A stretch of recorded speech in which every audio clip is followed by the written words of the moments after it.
Il a tué sa mère pour de l'argent. Il a mis le poison dans son thé.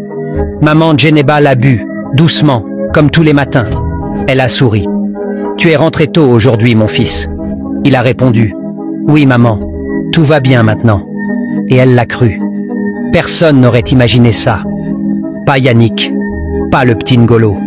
Quand son père est mort, c'est elle qui a vendu son dernier pagne pour lui payer ses cahiers. C'est elle qui s'est privée de viande pendant 2 ans pour qu'il parte à l'université.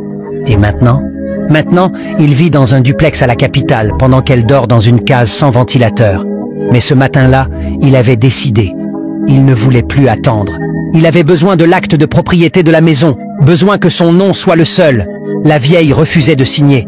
Elle disait « Ce terrain, c'est pour vous tous. Tes sœurs aussi ont leur part. Le sang, ça se partage. » Mais Yannick, lui, il voulait tout. Alors, il est revenu avec un sourire et un petit sachet. 3 gouttes. Elle est tombée dans la cour, les yeux grands ouverts, comme si elle venait de voir le diable. C'est là que tout a commencé. Quand les voisines ont accouru, Yannick criait déjà « Maman! Maman! Elle ne respire plus !» On l'a vu tomber à genoux, les larmes coulant comme un acteur de feuilleton. Les vieilles tantes disaient « C'est le destin, elle a trop souffert !»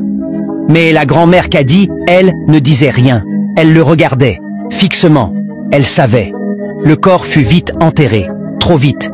Aucune autopsie, aucune question. Qui allait soupçonner son propre fils? 3 jours après l'enterrement, Yannick revient. Chemise blanche, parfum cher, gros 4x4. Il entre dans la maison.